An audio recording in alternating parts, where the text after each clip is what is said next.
A reader lives 1,000 lives before he dies. The man who never reads lives only one. Come into the reading room, all you lovers of language and literature. This is the place for those of us who believe that reading is essential as we seek to rise above the ordinary, and the reading room contains a host of extraordinary people, leading lights of the written word. Authors, literary critics, columnists and ideas people will tantalize your minds with their wordplay while discussing the ideas and worldviews that form our wonderful literary milieu. Come step into a world of magic, the place of undiscovered treasures, a room of reading.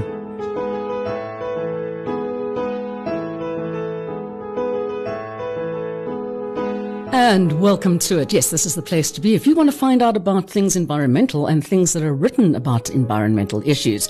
Of course, we're amalgamating here a bit of reading room and a bit of gardening with Grounded. But it's not really gardening if you're talking about birds. Now, for me, myself, I know that these birds exist, okay? And I can spot quite a few of them and know what they are. I like sparrows, or mossies as we tend to call them here in South Africa, but most of the time I look at them and go, oh yeah, it's just a little LBJ. And I can definitely just sort of work out what is a raptor and what is a pigeon and stuff. But that's pretty much as far as my knowledge of birds and ornithology goes. So I decided, well, there's a brand new bird book which has come out, and I needed to get hold of the person who's put it together to find out a little bit more about all the little flying things that might come and visit your garden here in South Africa. So to give us some more information about birds and what they need, we have Adam Riley in his book, the new one, Birds of South Africa. And welcome to it. Thank you very much, Melanie. It's an honor to be recording this podcast with you. Okay, so now tell me a bit about you, first of all, before we start finding out about LBJs and things. Where did this come from? What have you studied as? I mean, why birds? So as a small kid, in common with many children, I guess, I was an avid collector. Stones and stamps and coins and anything else that I could get my hands onto. I also grew up on farms in KZN, and I love just walking around in the natural areas and just love nature. And one Christmas when I was 13 years old, I was given a Roberts bird book by an aunt, and I immediately sort of made a list of all the birds that occurred around Pietermaritzburg, where I lived near at that time, and decided I'm going to go out and collect them, basically by ticking off each species, finding it in the field and ticking it off. So birding was just a natural combination of my love of collecting combined with my love for nature. And I've never looked back. It's become part of my life since then. I didn't ever think it would be a career. So I decided I want to become a chartered accountant, and I studied accountancy at university and did 3 years of articles and qualified as a chartered accountant. But during my articles, I realized that a office job was not what I wanted for the rest of my life. And a good friend of mine, Jonathan Rousseau, who'd recently qualified as a doctor, came back from traveling around the world a little bit. And we decided to start a bird tour company together, actually during my last year of articles in 1998. And it was going to be a temporary arrangement. We'd, put our careers aside for a while, have a bit of fun, see the world, show people some birds, and then go back to our respective careers. And it's now 24 years later, and I'm still having a lot of fun, and I still have put off having a real career. So, but hang on a second. You're having a lot of fun and doing what for 24 years? Obviously, this is a career. You haven't put a career on hold. What is it that you actually set up and are doing? Well, it doesn't feel like work, but what we do is set up and guide birdwatching tours around the world. So basically, we go on holiday with people, and my passion is birdwatching, what I do in my holidays anyway. And I travel with people and I show them birds all around the world. I've done tours in nearly 100 countries across the whole planet. Well, why other countries? Why not just here in South Africa? I mean, don't people come out here to come and see special birds as well? South Africa is very popular. I've just come back from a 3-week tour of South Africa, so I still do tours of South Africa. But, I wanted to see the world's avian diversity. We offer tours. I'm off to Antarctica next month, in fact. So we offer tours to about 120 countries around the world. What kind of birds are there apart from like terns and penguins in Antarctica? And you do know it's cold there, hey? Yeah, I've been several times. It's the trip of a Oh lifetime. no, and you're going back. It's there's nowhere like Antarctica. Yeah, there's actually quite a lot of birds. There's albatrosses and petrels and shearwaters. We also visit the Falkland Islands and South Georgia, so there's quite a lot of diversity, especially on the Falkland Islands. Raptors and finches and yeah, a really nice diversity. We usually get about 80 species of birds on a cruise of that nature. So did you go back to school, shall we say, to go and study anything about birds, or is this all just something self-taught and through observation? No, absolutely self-taught. The best school is being in nature and observing the birds, listening to their calls, getting to know them. I've had no other formal education on the matter. Okay, well, what is it though that so many people kind of like have the bucket list? I want to go out and see birds. I mean, for me, if there's birds, they're lovely. Yes, they're there. Yes, they eat insects that bother me. But on the whole, I don't have like this thing about, oh my goodness, look, there's a lesser spotted mattress thrasher or whatever you want to call it. Okay, so what is there that kind of really gets people about going out and finding birds? So for me, it's the search of the rare and the beautiful. So many birds, every bird, in fact, is beautiful in its own way. When you watch its behavior and listen to its call, even the little brown jobs. And there's always that excitement of finding something rare that you haven't seen before or some interesting behavior. Birds, their way of communicating with each other is really by vision and sound, which is the same as humans, whereas mammals is mostly by smell, which is why mammals aren't necessarily very colorful and don't have beautiful songs and things like that for most species. But so birds and humans interact in the same way. And there seems to be a real affinity for bird watching with many people. And it's become really, really mainstream throughout the world. When I started doing this 30 years ago, people would kind of look at me odd and say, are you looking at the two-legged kind? Without realizing all birds have two legs.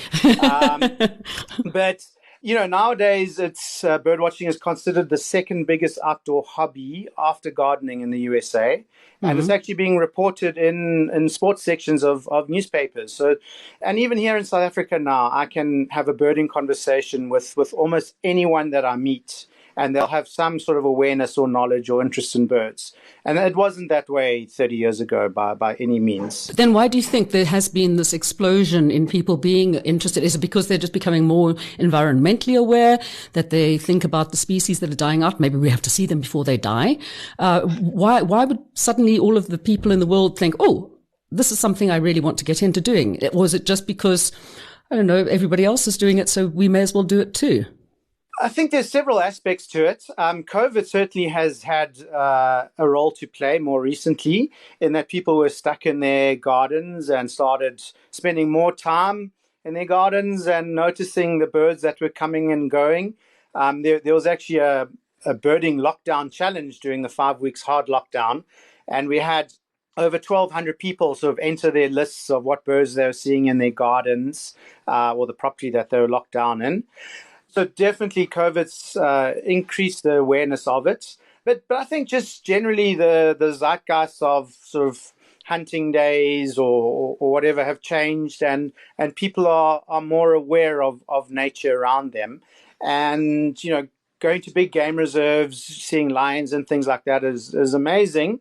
But birding you can do in your own garden or going to school or anywhere.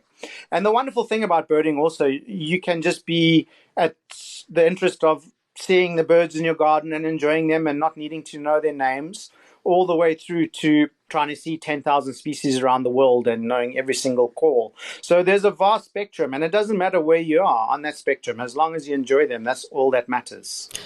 Now, when it comes to the interrelation of various things in the environment, how big a role do birds have to play when it comes to having a healthy ecosystem?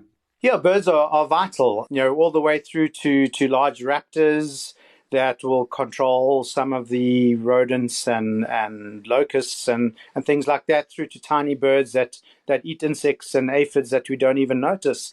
I mean, there are billions of birds throughout the world, and there's a reason why there's billions of birds, because they are an important part of the ecosystem.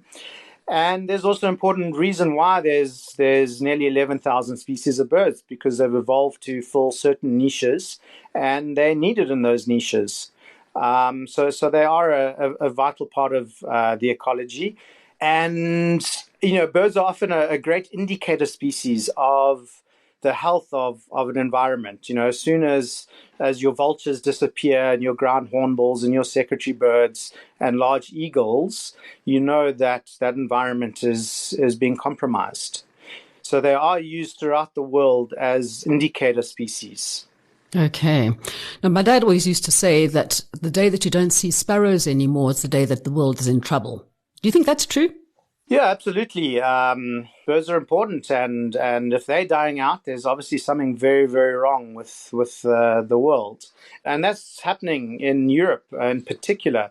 Massive avian die-offs, and there was a recent report in the US where they calculated, I forget how many billions of birds less now than there were 20 years ago. And these are very important indicators of what's happening in these large parts of the developed world. But there's not also, I mean, a lot of it obviously has to do with natural selection, as most of us do like to believe. Okay. But obviously humans coming along and destroying habitat and, making things go extinct. I mean, if you think about what was it, the dodo, what other big species, the passenger pigeon. I mean, that was a huge one when the last passenger pigeon went out and everybody was going, wow, this is where we need to actually start doing something. I've been listening to some podcasts on extinction theories. So, how does one go about actually making sure that we keep our birds around, that we don't have more and more species going extinct? So in Africa, we are the only continent without an extinct bird in recent times. Apart from the dodo. Well, that was Mauritius. But that's part of Africa. I'm referring to the African continent. Okay, the mainland itself. Okay. Yeah, the only large landmass on the planet without an extinct species in recent times. So we sit in a very privileged position, having not lost any birds, but there are some that are on the very brink of extinction. And there's great conservation organizations that are doing their very best to ensure that none of these birds do become extinct. So BirdLife South Africa in particular is a fantastic organization. So, supporting them by becoming a member is a great way to start. They also produce an excellent magazine and keep you informed about birds and birding and conservation. And they are part of the BirdLife International family. So almost every country in the world has a BirdLife organization that all feed up into BirdLife International, based in the UK. And they do major conservation work throughout the world, particularly on critically endangered species. I'm actually on their international advisory group board and help steer their overall conservation policies and work. So what are some of the species that are on the list, on the red list here in South Africa, that really could do with our help? The one I'm particularly involved in is called the white-winged flufftail. That sounds gorgeous. I want one too.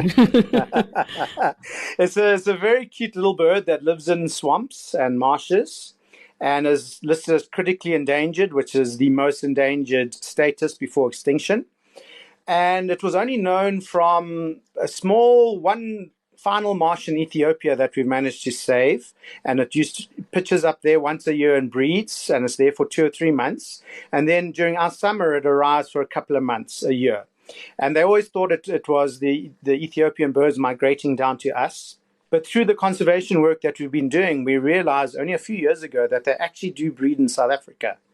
And this call was also unknown, and that we've recently discovered, and we're now doing more survey work around South Africa and trying to find where else they might be breeding, and we still have no idea where they go in winter. So there's a lot of really important conservation work and discovery still to be made with the conservation of white-winged flufftail. Yeah, there's quite a few other species in serious peril in South Africa, such as wattle crane and the lammergeier up in the Drakensberg, And some of our seabirds, such as Tristan albatross, jackass penguin or African penguin, is also in serious trouble. So there's a lot of work to be done. But then you also have some people, I mean, I don't know if you've watched Penguin Town. I know it's just a sweet little story that was put together in a kind of a documentary series. Have you watched it at all? No, It was on TV. Oh, you must see it. It's lovely. It was about the stories about these penguins down in Simonstown and how they live and where they go and breed and how they invade people's homes and gardens and things like that. But it is one of those things that you have to be aware of, the fact that humans are impacting so heavily on breeding grounds of all of these kind of birds. Whereas, I mean, you're sitting there and thinking, I'm thinking this flufftail, is it because of the wetland destruction and all of that being sort of sucked away by not just farming and agriculture, but by also mining, which is depleting all of the wetlands? Is that leading to that? Yes, absolutely. It's mostly wetland destruction. The only known breeding site in South Africa so far, confirmed breeding site, is a wetland called Middelpunt near Dullstroom. And that was in the process of being drained by the farmer when the Middelpunt Wetland Trust was started. And we basically now rent that wetland and have actually turned it into a nature reserve now and maintain it in the best condition for the flufftail's requirements. So, yeah, definitely humans are impacting this and virtually every other bird species out there. Yeah, humans are the virus, let's put it that way. So it's not just wetlands, though. It's also our grasslands. Our grasslands are being taken down. And I mean, how many of our species actually live in grasslands in South Africa? Grasslands are a vital habitat.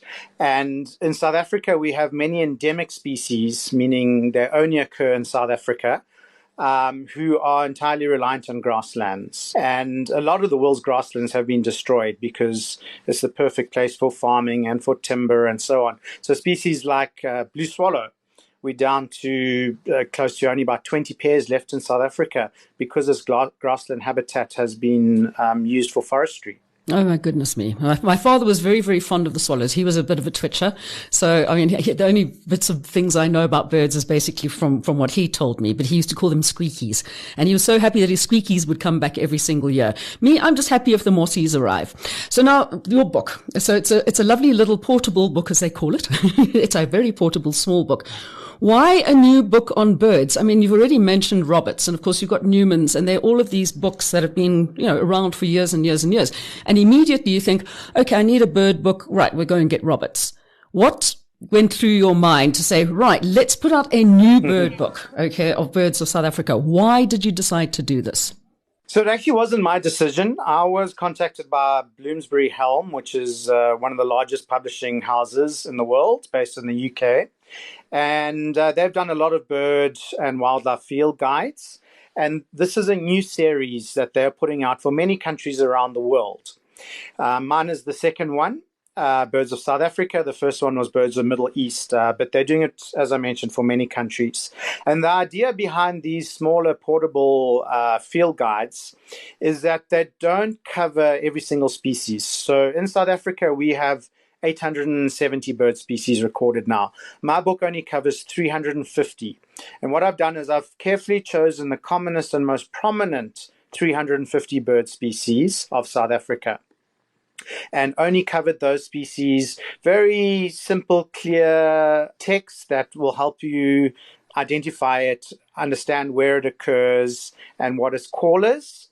And very clear photographs, usually 2 to 3 photographs per species, showing different plumages, male, female, breeding, non-breeding. All the photos were I took myself. So it was basically a commission aimed at either the beginner birder who doesn't want a Roberts with 1,000 species in it, or a traveler, a tourist to the country who's not a hardcore birder, but just wants to identify the commonest species that they will see visiting our national parks and other tourist sites. So I focused on the commonest and most prominent species that you would see as a person in your garden, basically. So anywhere around South Africa, or visiting the national parks of South Africa.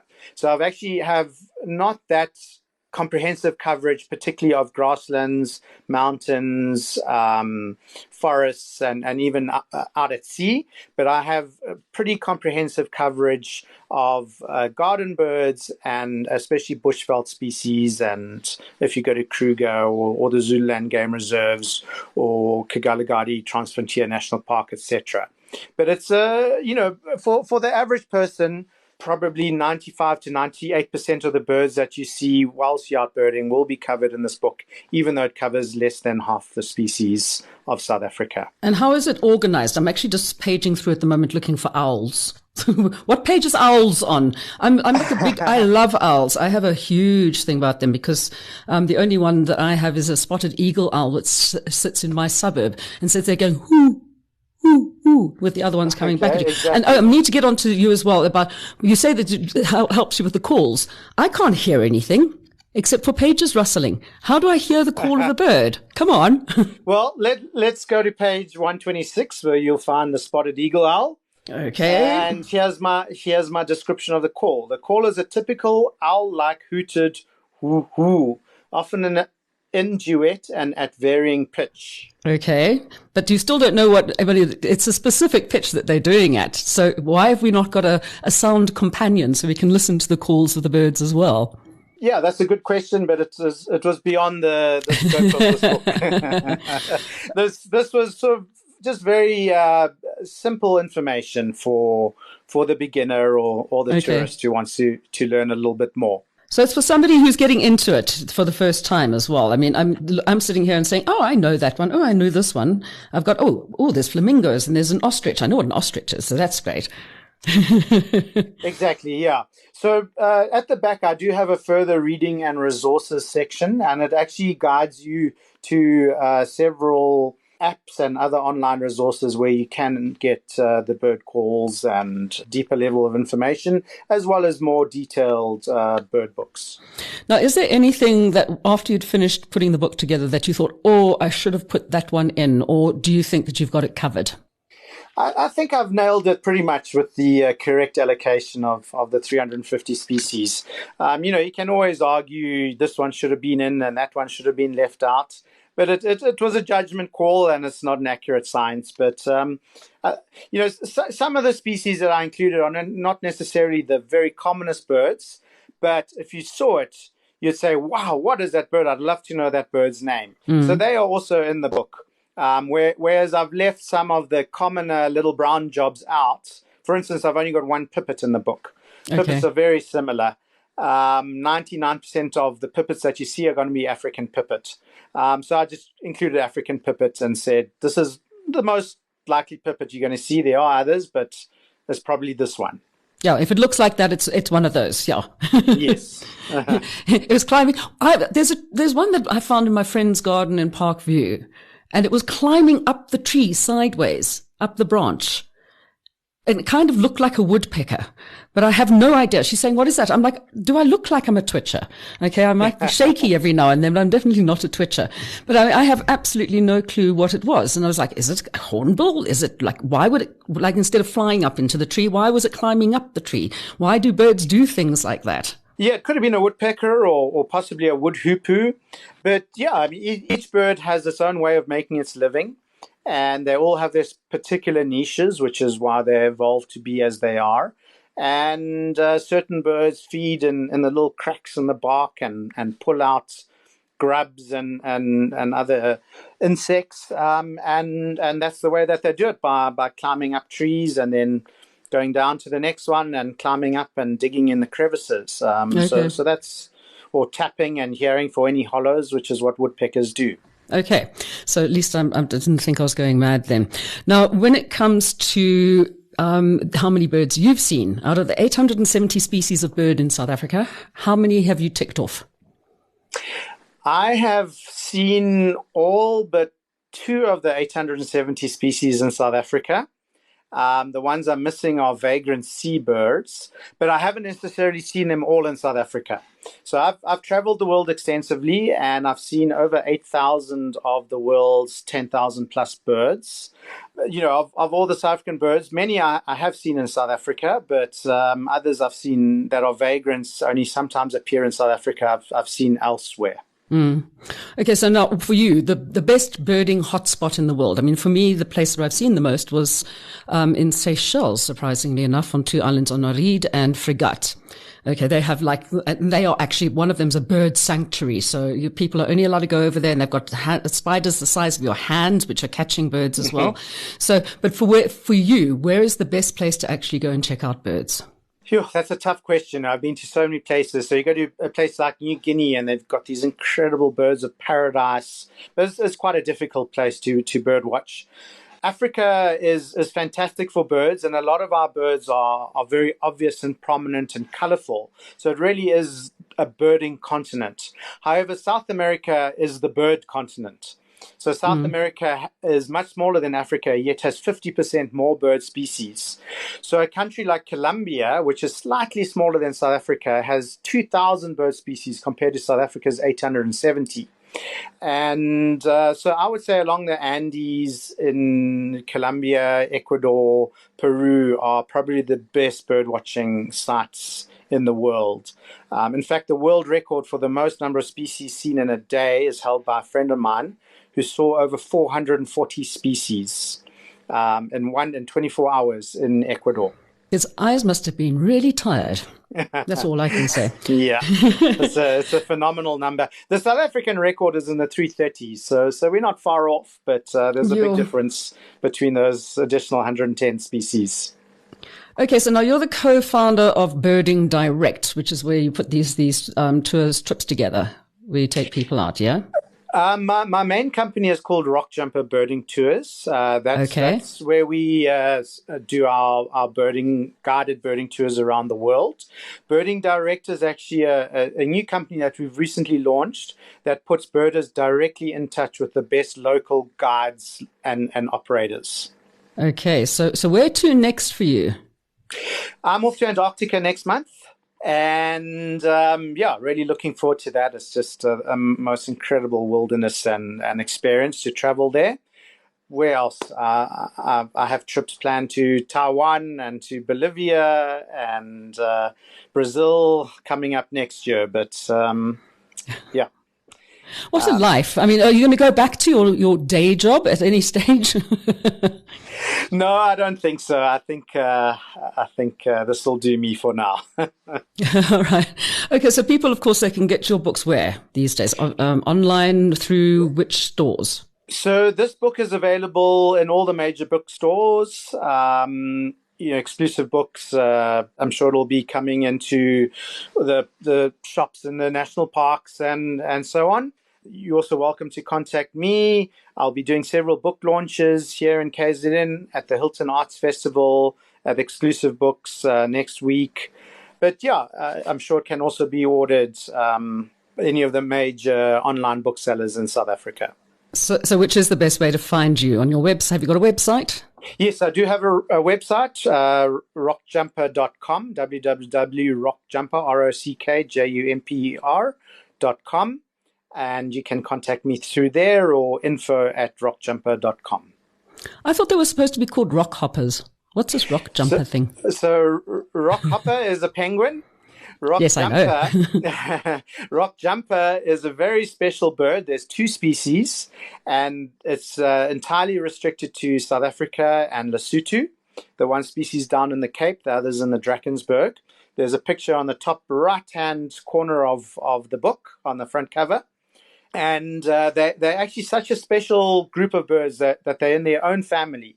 So for foreigners coming to South Africa, it's one of the most sought-after groups of birds to see are the rock jumpers. And what is your most sought-after bird? Which is the one that you want to go and see time and again, your absolute favorite? My absolute favorite bird is the blue crane. I just think it's such an elegant, beautiful bird with an incredible call that evokes wonderful memories of where I grew up. But the bird I most want to see in the world is an Australian bird called a plains wanderer. So all the nearly 11,000 bird species of the world are divided into 256 families. So a lot of people focus on trying to see all the bird families of the world because it's impossible to see all the birds of the world. And once you've seen all 256 bird families, you've really seen the great diversity of the world's birds. And I'm missing just one, which is the plains wanderer in Australia. Well, I wish you luck with that when you get down to Oz next time. Thank you And very in the much, meantime, Melanie. of course, I'm going to be perusing the book and see if I can up my knowledge a little bit more. And I think, just from having them in the garden, I mean, we don't really have all that many, although a lot seem to have come back, as you said, during lockdown when things were a lot quieter. The environment wasn't being hammered as badly. It was lovely just to sit and listen to the calls of the birds. And especially now when spring is springing again, it sounds so beautiful out there. Adam, thank you so very, very much for joining me today. And I'm going to take this book and I'm going to go out and I'm going to go see if I can understand what birds are about. The only problem is that I have no idea I might say 13 centimeters, but I'm sitting there and going, well, I just don't know how big that is really. So I'm going to have to work on size-wise. It could be something which is like the size of my palm, or it could be the size of my arm, because I keep forgetting if it's 13 centimeters, how long is that? Well, if each time you go out and you learn one bird, before long you'll know the birds in your garden quite well. So I do wish you much enjoyment with that, Melanie, and thank you very much for including me in your podcast. Thank you very much for coming and talking to me about it. And of course, for those of you who are ardent Twitchers, don't forget you must get your hands on this book. It's a brand new book, Birds of South Africa by Adam Riley. I'll catch you again next time when we have more information either about books or about the environment. Until then, take care.